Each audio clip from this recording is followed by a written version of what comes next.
हाँ भाई, कैसा है भाई? सब बढ़िया। तो पिछली क्लास में जो भी हमने पढ़ा था वो फजांस रूल था और वो अब कंप्लीट हो गया है। ठीक है, अब हम पढ़ रहे हैं मॉलिक्यूलर ऑर्बिटल थ्योरी। और मॉलिक्यूलर ऑर्बिटल थ्योरी जो है उसके बाद ये चैप्टर आपका खत्म हो जाएगा और एक छोटा सा टॉपिक बचेगा, उसका नाम है मेल्टिंग पॉइंट। ठीक है, तो अब हम पढ़ने जा रहे हैं मॉलिक्यूलर ऑर्बिटल थ्योरी, MOT। अब इसको समझना, मॉलिक्यूलर ऑर्बिटल थ्योरी की जब हम बात करते हैं तो मॉलिक्यूलर ऑर्बिटल थ्योरी क्यों आई पहले ये समझते हैं।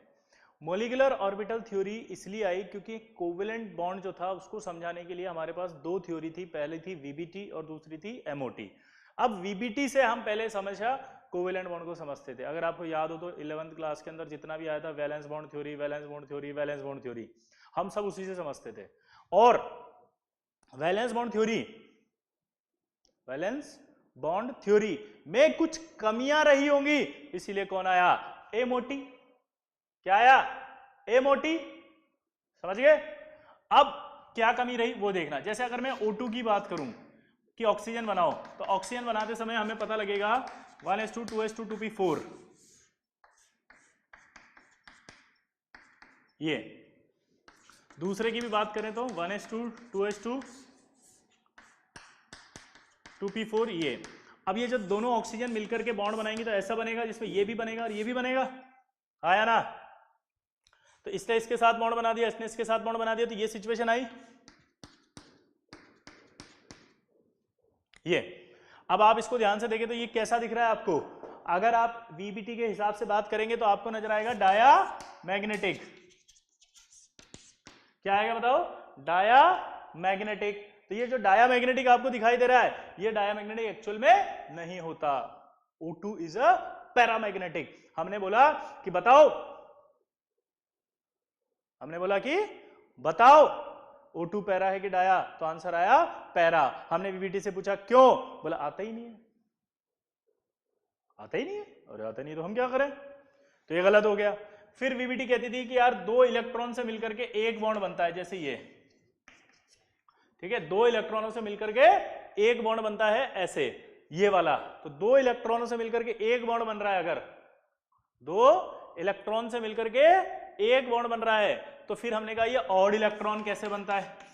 अगर आपको कुछ कुछ याद आ रहा हो तो ये आपका ऑड इलेक्ट्रॉन हो गया।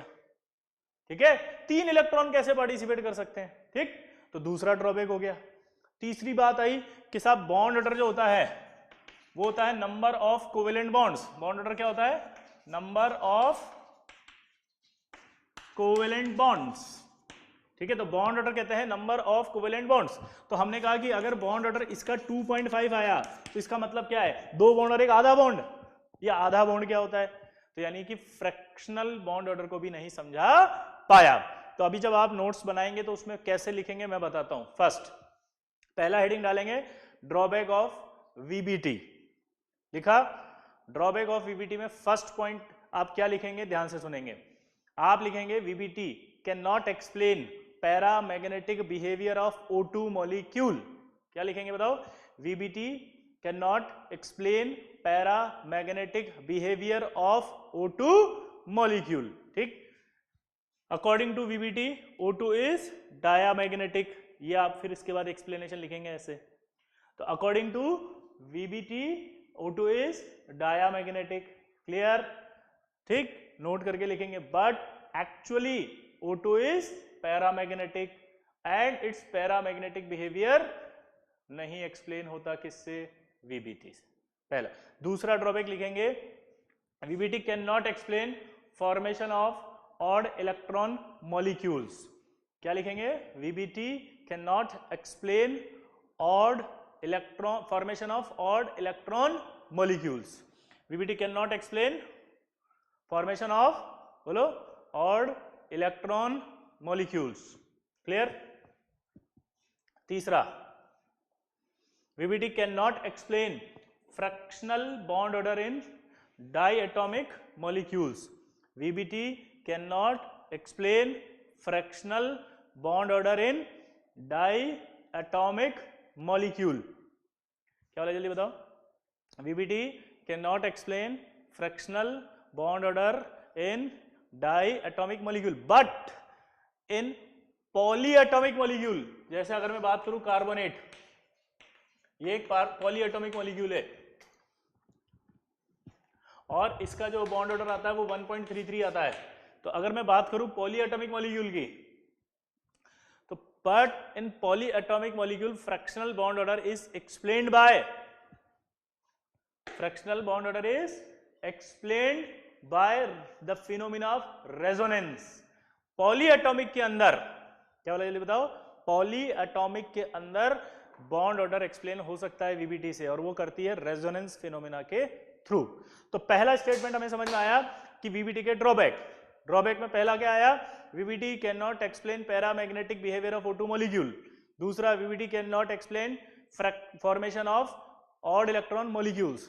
तीसरा, VBT can not explain fractional bond order in diatomic molecule, ठीक है, but in polyatomic molecule fractional bond order is explained by the phenomena of resonance. तो 3 पॉइंट आपने लिखे ड्रॉबैक्स के। अब इन तीनों ड्रॉबैक को दूर करने के लिए कौन आया, ए मोटी, कौन आया, ए मोटी, ठीक है। अब देखो कौन आया, ए मोटी। तो ए मोटी किसने दी, हुंड्स एंड मुलिगन। हुंड्स और मुलिगन ने प्रपोज किया एक थ्योरी जिसका नाम था मॉलिक्यूलर ऑर्बिटल थ्योरी। अब हुंड्स और मुलिगन ने इसमें क्या प्रपोज किया कि जो इलेक्ट्रॉन होता है उसको इन्होंने वेव माना, क्योंकि आपको पुरानी थ्योरी में पता था कि इलेक्ट्रॉन जो होता है पार्टिकल की तरह बिहेव करता है, लेकिन अब पता लग गया कि इलेक्ट्रॉन कैसा होता है, बोलो वेव। तो उन्होंने कहा कि यार अगर हम इलेक्ट्रॉन की बात करें और उसका मास ज्यादा होगा तो लैम्डा क्या होगा, कम, और अगर मास कम है तो लैम्डा क्या होगा, ज्यादा। तो इलेक्ट्रॉन क्या है, एक वेव है। तो यानी जो इलेक्ट्रॉन मिलते हैं आपस में, इलेक्ट्रॉन जो मिलते हैं आपस में वो कैसे मिलते हैं, वो एक वेव की तरह मिलते हैं। यानी ओवरलैपिंग जो होती है वो वेव की तरह होती है, और वेव दो तरह से मिलती है, एक सेम फेज में और एक अपोजिट फेज में। सेम फेज में जब वेव्स मिलती हैं तो कंस्ट्रक्टिव इंटरफेरेंस होता है, और जब अपोजिट फेज में मिलती हैं तो डिस्ट्रक्टिव इंटरफेरेंस होता है। अगर आप में से किसी को इंटरफेरेंस के बारे में कोई नॉलेज नहीं है तो आप परेशान ना हो। अगर आपको इंटरफेरेंस के बारे में कोई नहीं पता है तो बिल्कुल परेशान मत हो, फिजिक्स के अंदर आएगा, ये बहुत बड़ा टॉपिक है, अपने आप क्लियर हो जाएगा। और अगर आता है तो फिर कोई दिक्कत ही नहीं है, ठीक है। कंस्ट्रक्टिव इंटरफेरेंस जब होगा तो इलेक्ट्रॉन वेव मीट करेंगी और वहां इलेक्ट्रॉन की प्रोबेबिलिटी बढ़ेगी। डिस्ट्रक्टिव इंटरफेरेंस होगा तो वो अपोजिट फेज में होगा और वहां पर इलेक्ट्रॉन प्रोबेबिलिटी डिक्रीज होगी, ठीक है। तो उन्होंने क्या कहा कि इलेक्ट्रॉन एक वेव है, और ये इलेक्ट्रॉन वेव जो होती है वो इस तरह से मीट करती है, जैसे ये रहा। अगर ये सेम फेज में है, इलेक्ट्रॉन वेव को साई से बताते हैं, ये साई ए, ये साई बी। तो ये अगर सेम फेज में तो मिल जाएंगे, और क्या बनेगा, ये Sai A plus psi B, तो कंस्ट्रक्टिव इंटरफेरेंस हुआ। लेकिन अगर अपोजिट फेज में है तो अपोजिट फेज में जो है वो इलेक्ट्रॉन प्रोबेबिलिटी घटेगी। मैग्नीट्यूड लिख देता हूं, जो ज्यादा होगा उसमें से कम हो जाएगा ये। और अगर सेम एटम है like a,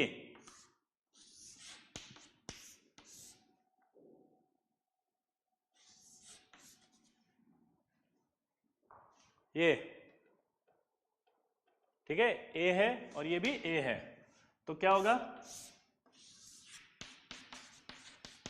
2 Sai A.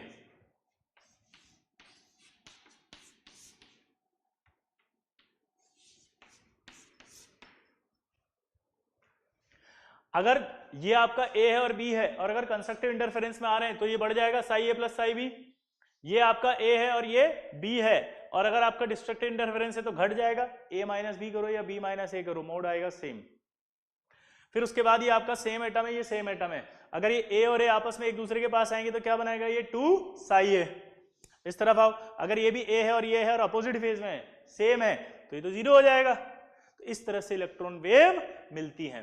Clear सबको। तो अब यहां पर आप क्या लिखोगे, नोट करके ये डायग्राम बनाओगे, ठीक है। डायग्राम बनाने के बाद नोट करके लिखोगे आप। क्या नोट करके लिखने वाले हो वो बता रहा हूं, ठीक है। पहला, when electron wave meet in same phase then there would be constructive interference. When electron wave meet in same phase then there would be constructive interference, and electron probability increase between nuclei of both bonded atoms, क्योंकि जैसे भी VBT भी यही बोलता था कि जब दो एटम एक दूसरे के पास आते हैं,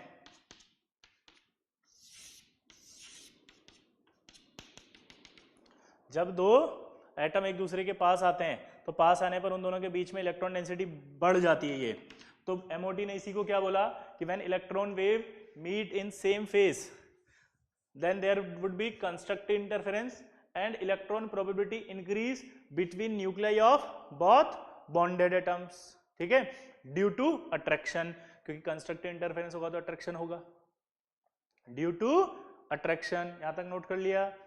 इसके बाद जो बना, जो चीज बनी इस प्रोसेस से, उसका नाम उन्होंने दिया बॉन्डिंग मॉलिक्यूलर ऑर्बिटल। क्या नाम दिया उन्होंने? बॉन्डिंग मॉलिक्यूलर ऑर्बिटल, और शॉर्ट में इसको बोलेंगे हम BMO। क्या बोलेंगे? BMO, bonding molecular orbital. ठीक है, तो वापस से मैं बोल रहा हूं, ठीक है, ध्यान सुनना। क्या? When electron wave meet in same phase then there would be constructive interference, ठीक है, electron probability increase between nuclei of both bonded atoms due to attraction and formed molecular orbital named as bonding molecular orbital which has lower energy than the atomic orbital, क्योंकि वो जो orbital बना है वो attraction से बना है। जब भी सिस्टम में अट्रैक्शन होगा उसकी एनर्जी कम होगी, जब भी सिस्टम में अट्रैक्शन होगा उसकी एनर्जी कम होगी, हाँ या ना? ठीक, अब मैं वापस एक बार सारा बोल देता हूं, नोट कर लेना अच्छे से। When electron wave meet in same phase then there would be constructive interference and electron probability increase between nuclei of both bonded atoms due to attraction, formed molecular orbital named as bonding molecular orbital which has lower energy than the atomic orbitals। यानी अगर ये orbital आपस में मिलकर के bonding बना रहे हैं तो बॉन्डिंग हमेशा कहाँ आएगा? नीचे आएगा उससे। दूसरा स्टेटमेंट, अगर electron wave meet in opposite phase then there would be destructive interference and electron probability decrease between nuclei of both bonded atoms due to repulsion।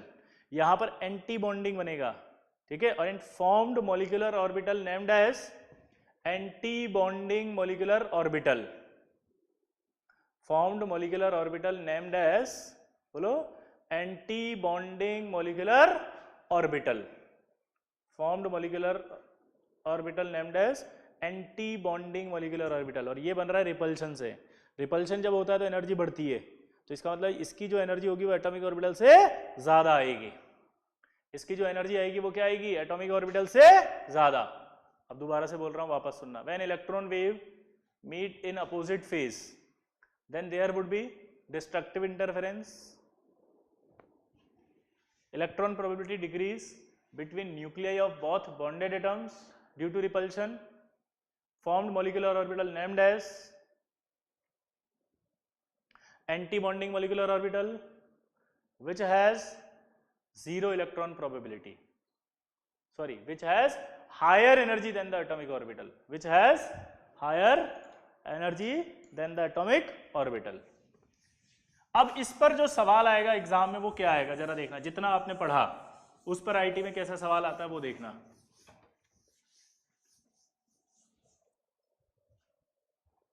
देखो,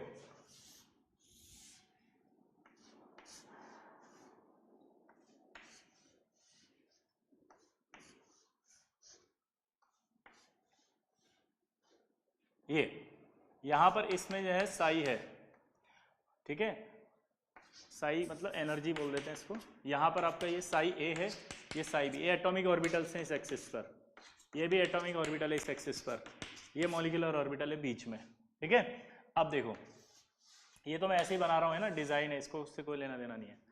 अब आपसे सवाल पूछा कि अगर ये एटॉमिक ऑर्बिटल है, ये एटॉमिक ऑर्बिटल है, इस एक्सिस पर एनर्जी ली है, बीच में मॉलिक्यूलर ऑर्बिटल है, तो आपसे बोला है कि बॉन्डिंग मॉलिक्यूलर ऑर्बिटल कौन सा है इनमें और एंटी बॉन्डिंग मॉलिक्यूलर ऑर्बिटल कौन सा है इनमें। दोबारा से बोलना, बॉन्डिंग मॉलिक्यूलर ऑर्बिटल कौन सा है इनमें और एंटी बॉन्डिंग मॉलिक्यूलर ऑर्बिटल कौन सा है इनमें। देखो तो अब ये भी अपन ने पढ़ा था कि अगर एटॉमिक ऑर्बिटल से मिलने के बाद जो ऑर्बिटल बने उसकी एनर्जी कम है तो वो कौन सा था, बॉन्डिंग।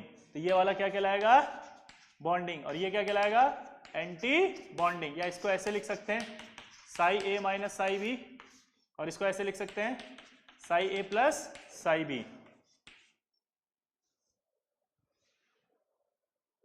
Clear, clear.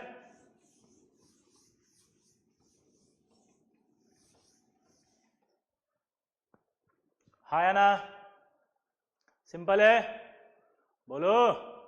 ये आपका सवाल आ गया। अब ये जो मॉलिक्यूलर ऑर्बिटल बने हैं, ये मॉलिक्यूलर ऑर्बिटल बनना जो है बड़ा कॉम्प्लिकेटेड था, श्रोडिंगर वेव इक्वेशन से बनते हैं ये।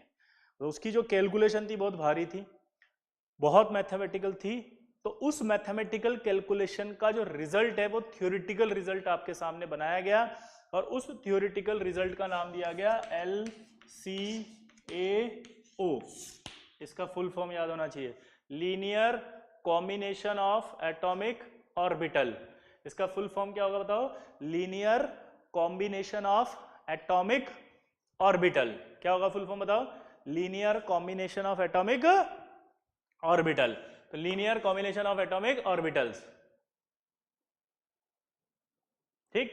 अब ये linear combination of atomic orbital क्या बताएगा आपको, वेव फंक्शन के बारे में, ठीक है। तो हम इसको ऐसे नोट करते हैं, जब हम लिखेंगे नोट्स में तो हम क्या लिखेंगे कि wave function of molecular orbital is explained bye linear combination of atomic orbital and that may be of two types, first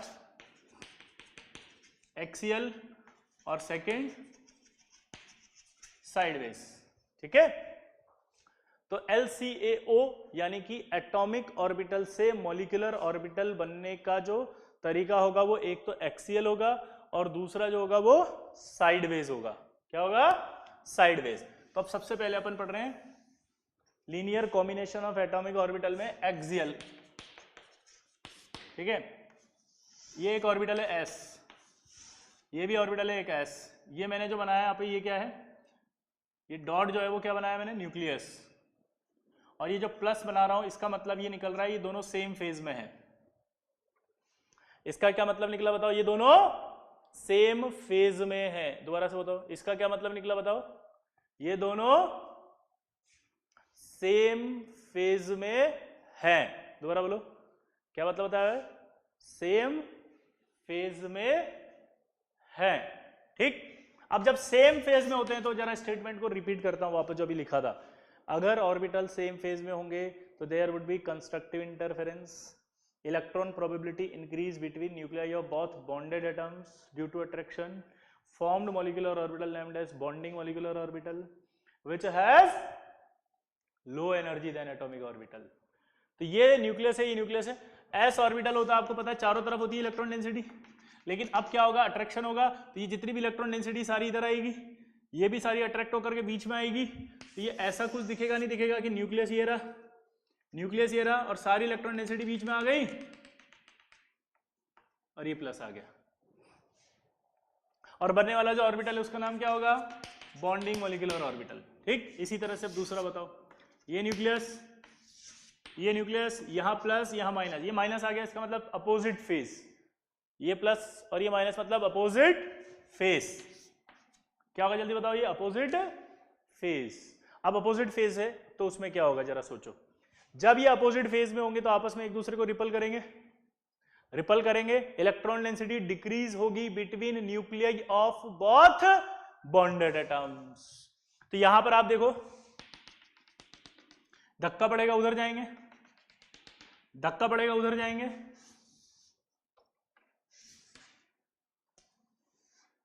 ये तो क्या होगा, देखो ये न्यूक्लियस है, ये भी न्यूक्लियस है, इसको मैं नहीं बना रहा बार बार, है ना, समझ जाया करो। ये न्यूक्लियस, ये न्यूक्लियस है, यहाँ कौन सा साइन है, प्लस, यहाँ कौन सा है, माइनस। तो ये आपका जो है दोनों न्यूक्लियस के बीच में इलेक्ट्रॉन की डेंसिटी कम हुई कि नहीं हुई, रिपल्शन की वजह से उधर चलेगी ना, ये भी रिपल्शन की वजह से उधर चलेगी, तो इसका नाम क्या होता है, अगर रिपल्शन होता है तो एंटी बॉन्डिंग। ये P है, ये भी P है, लेकिन अगर इसको पहले S ले लें और ये P ले लें, अब देखो हो क्या रहा है, ये S ऑर्बिटल था, S था, ये भी S है और ये S है, तो अगर थोड़ा सा भी आप दिमाग लगाए तो हम कर क्या रहे हैं, VBT में भी हम SS ओवरलैपिंग थी, SP ओवरलैपिंग थी, PP ओवरलैपिंग थी, यहां पर भी तो वही होगा, SS होगी, SP होगी और PP होगी, लेकिन प्रॉब्लम है क्या, हर एक ओवरलैपिंग दो होगी, एक सेम फेज, एक अपोजिट फेज। तो आपको इस तरह से समझ में आ गया कि 6 डायग्राम बनाने वाला हूं मैं, एक बॉन्डिंग यानी सेम फेज, एक एंटी बॉन्डिंग यानी अपोजिट फेज, एक बॉन्डिंग और एक एंटी बॉन्डिंग। तो जरा देखो अब कैसे बनेगा ये, सोचो, यहां पर न्यूक्लियस है, चारों तरफ इलेक्ट्रॉन डेंसिटी है, यह न्यूक्लियस है, चारों तरफ इलेक्ट्रॉन डेंसिटी इधर और इधर फैली हुई है। अब आप दिमाग की बत्ती जलाओ, क्या होगा, अगर मैं यहाँ पे, ये प्लस है, ये प्लस है, सेम फेज है, तो अट्रैक्शन होगा, इधर की सारी इलेक्ट्रॉन डेंसिटी अट्रैक्ट होकर के बिटवीन 2 न्यूक्लियाई आएगी, इधर से भी सारी रिपल अट्रैक्ट होकर इधर आएगी, तो देखो कैसा दिखेगा ये, यहां पर आपका क्या आएगा, न्यूक्लियस, यहां भी क्या आएगा, न्यूक्लियस, ये क्या आएगा, प्लस और ये क्या आएगा, माइनस। दोबारा समझो, यहां क्या हुआ, न्यूक्लियस, ये न्यूक्लियस, सेम फेज, अट्रैक्शन होगा नहीं होगा, यहां से सारी अट्रैक्ट होकर के इधर आएगी, इधर से भी सारी अट्रैक्ट होकर के इधर आएगी, तो क्या होगा ये, बोलो, बढ़ गई ना इलेक्ट्रॉन डेंसिटी, तो इसको क्या कहते हैं हम, बॉन्डिंग मॉलिक्यूलर ऑर्बिटल, ठीक है। अच्छा, ऐसा का ऐसा ही, ये माइनस और ये प्लस, ठीक है। अभी कौन सा फेज हुआ, अपोजिट फेज, क्या हुआ, अपोजिट फेज।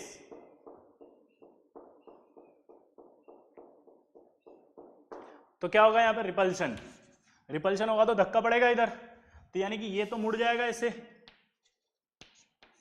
और इसको धक्का पड़ेगा तो यहां से सारी इलेक्ट्रॉन डेंसिटी उधर शिफ्ट हो जाएगी,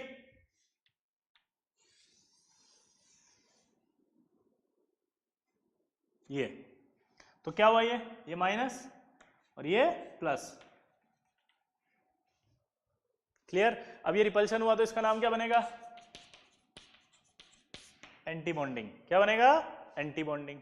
ये समझ में आया नहीं आया, बताओ जल्दी से, सिंपल है, बोलो। अब अगला देखो, P,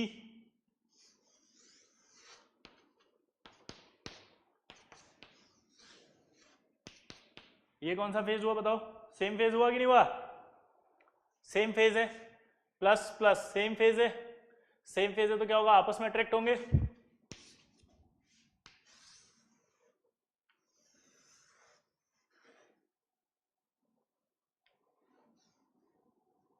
ऐसे मिलेगा ये न्यूक्लियस, ये न्यूक्लियस, ये प्लस, यहां क्या आएगा, माइनस, ये माइनस, इसका नाम क्या बनेगा, बॉन्डिंग, आया ना। और अगर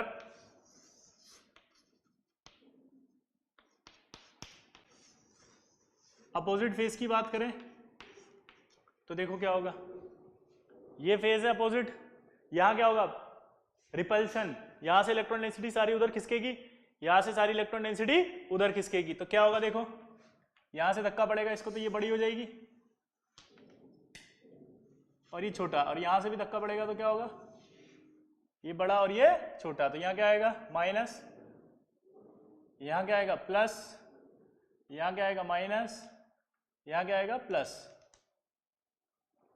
क्लियर। तो ये आपके पास जो है वो ऑर्बिटल्स बने हैं, कौन से वाले, एक्सियल ओवरलैपिंग वाले, क्लियर। इसको आप ढंग से पढ़ना अच्छे से। अब इसके अंदर एक खास बात होती है, नोडल प्लेन निकालना है हमको, नोडल प्लेन एक ऐसा इमेजिनरी प्लेन होता है जहां इलेक्ट्रॉन प्रोबेबिलिटी 0 पाई जाती है। दोबारा बोलना, नोडल प्लेन एक ऐसा प्लेन होता है जहां इलेक्ट्रॉन प्रोबेबिलिटी 0 होती है। दोबारा से बोलो, नोडल प्लेन एक ऐसा प्लेन होता है जहां इलेक्ट्रॉन की प्रोबेबिलिटी 0 पाई जाती है, लेकिन must be pass through nucleus of atomic orbital. कहां? Nucleus of atomic orbital. और अगर मॉलिक्यूलर ऑर्बिटल की बात करें तो दोनों न्यूक्लियस के, ये मॉलिक्यूलर ऑर्बिटल की बात करें तो दोनों न्यूक्लियस के मिड पॉइंट से, यानी कि ये मिड पॉइंट बनेगा इन दोनों का, उससे पास होना चाहिए और वहां इलेक्ट्रॉन डेंसिटी 0 होनी चाहिए, तब आपके नोडल प्लेन की बात होगी। ठीक है, दोबारा से बोल रहा हूं, वापस सुनेंगे, नोट कर लो। Any imaginary plane which has 0 electron probability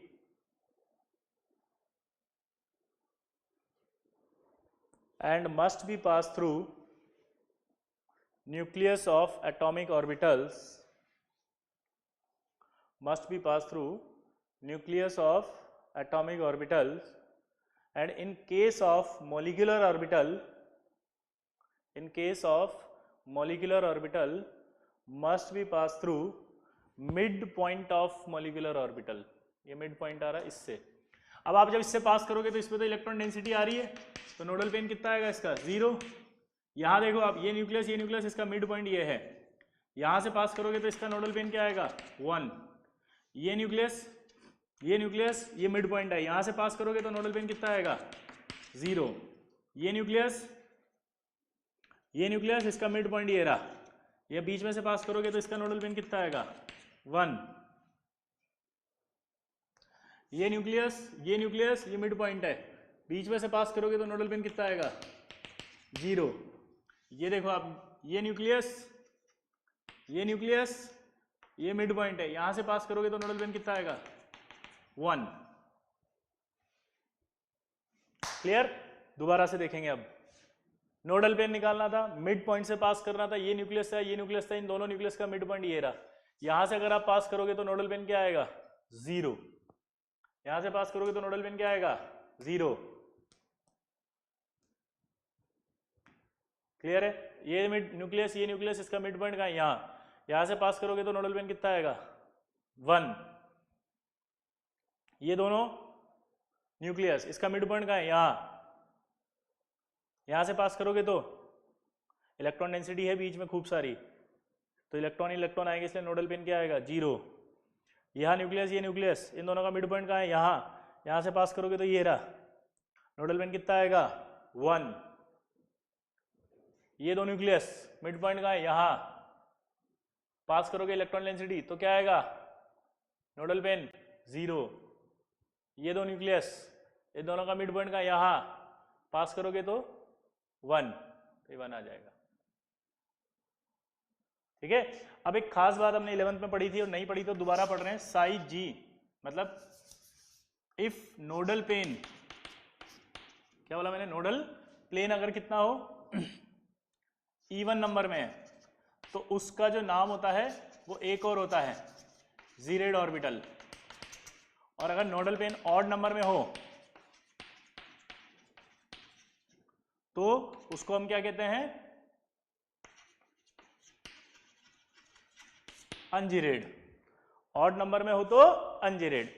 तो आपको इन वाले जो ऑर्बिटल्स हैं इनके बारे में भी आपको बताना पड़ेगा। चलो बताओ, अगर मैं कहूं इसका नोडल प्लेन क्या? 0 है तो E1 है, E1 है तो ये क्या होगा? जीरेड, यानी साई जी। यहां 1 है, अनजीरेड है तो क्या बोलेंगे? साई यू। यहां पर नोडल प्लेन 0 है तो क्या बोलेंगे? यहां साई यू। 0 है तो साई जी, और यहां नोडल प्लेन 1 है तो साई यू। तो आप इस बेसिस पे इनको जीरेड अनजीरेड भी बोल सकते हैं। ये जी का मतलब यहां क्या बता रहा है? जीरेड। यहां ये यू का मतलब क्या बता रहा है? अनजीरेड। क्लियर सबको? जीरेड ऑर्बिटल का मीनिंग क्या होता है? ऐसे ऑर्बिटल जो एक्सिस के अलोंग सिमेट्री शो करते हैं। जीरेड ऑर्बिटल्स किसे कहते हैं बताओ? जो एक्सिस के अलोंग सिमेट्री शो करते हैं उन्हें जीरेड कहा जाता है। जीरेड को देखने का एक तरीका और है, ये देखो, ये अगर ये ऑर्बिटल है, इस पर यहां देखो प्लस, जैसे ये आपका ये है, यहां पर ये प्लस है। अगर मैं किसी ऑर्बिटल को, देखना ध्यान से, एक्स एक्सिस के अबाउट रोटेट किया, एक बार साइन चेंज हुआ क्या? नहीं। यहां से मैंने इसको y पे रखा और फिर साइन चेंज घुमा दिया 180 से, साइन चेंज हुआ क्या? नहीं। तो यानी कि एक्सिस के अलोंग सेम सिमेट्री रख रहा है, ये कोई चेंज नहीं किया इसने। तो ये क्या हुआ? जीरेड। क्या हुआ? जीरेड। इन दोनों को उठा के देखें, ये दिख रहा है प्लस माइनस। अगर मैं इसको ऐसे घुमा दूं, देखो अभी प्लस माइनस दिख रहा है, अगर मैं 180 से घुमा दूं 180 से, तो साइन चेंज हुआ कि नहीं हुआ? साइन चेंज हो गया। इसका मतलब क्या हुआ? ये अनजीरेड। इसको लो, अब यहां प्रॉब्लम आएगी, इसमें कैसे करें?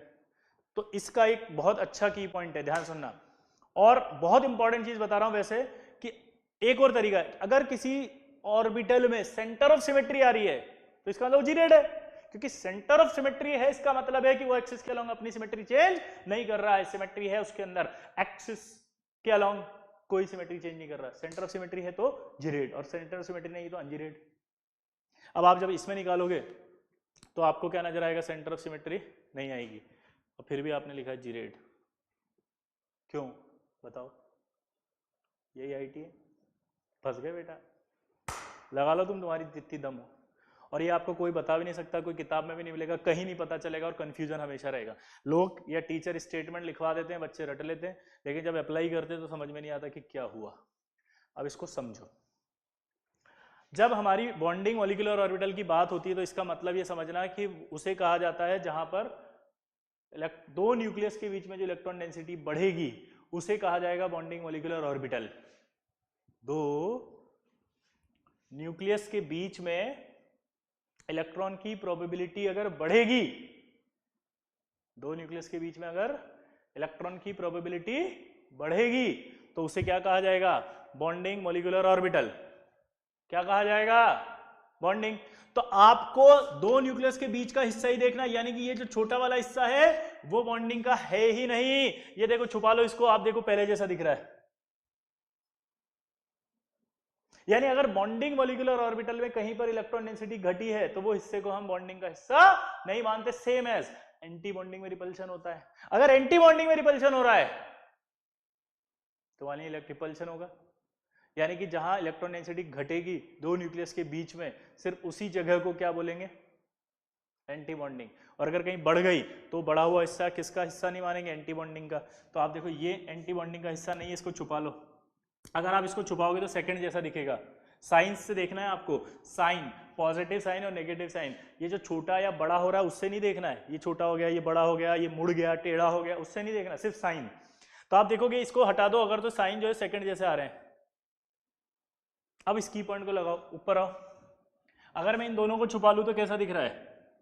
देखो फर्स्ट जैसा। और अगर यहाँ एंटी बॉन्डिंग है, बढ़ रहे हैं, तो इन दोनों को छुपा लूं तो कैसा दिख रहा है? देखो सेकंड जैसा। तो अगर फर्स्ट में कह रहा हूं क्या आ रहा है? जीरेड, ये क्या आ रहा है? अनजीरेड। तो इसको छुपाते ये भी क्या आएगा? जीरेड। इसको छुपा लो, ये क्या आएगा? अनजीरेड। इन दोनों को छुपा लो, क्या आएगा? जीरेड। इन दोनों को छुपा लो, क्या आएगा? अनजीरेड। तो इस तरह से जीरेड अनजीरेड देखते हैं। क्लियर सबको? पक्का? हाँ या ना? अब इनके नोडल पेन भी याद कर लो साला। कैसे? नोडल पेन देखो आप क्या आ रहे हैं सबके? बी, ठीक है। नोडल पेन क्या आ रहे हैं? 0 1 0 1 0 1, यानी कि 0 1 0 1 0 1, बस फिक्स हो गया। ठीक। अब इसको याद रखने का की पॉइंट बताता हूं मैं आपको। देखो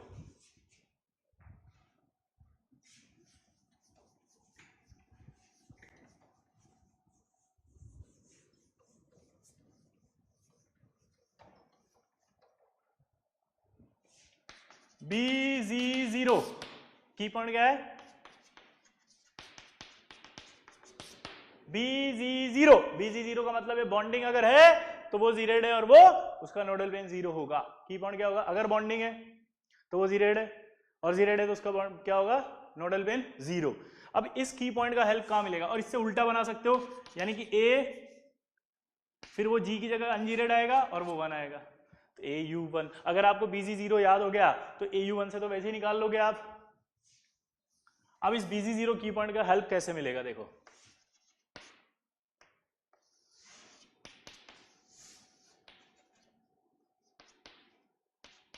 अब आपको चित्र बनाने की जरूरत नहीं है।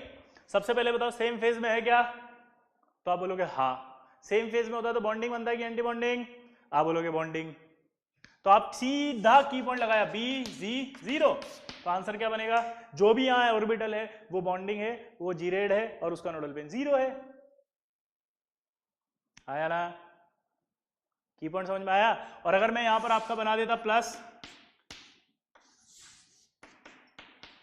यहां पर ये माइनस, ये प्लस, और आपसे पूछता तो खटाक से देखो क्या दिख रहा है, क्या दिख रहा है, यहां पे क्या दिख रहा है, सेम फेज है कि अपोजिट, अपोजिट फेज। और अगर ये अपोजिट फेज है तो क्या होगा, एंटी बॉन्डिंग। तो आंसर क्या आएगा, AU1, यानी बनने वाला क्या होगा, एंटी बॉन्डिंग अनजीरेड और नोडल पेन 1।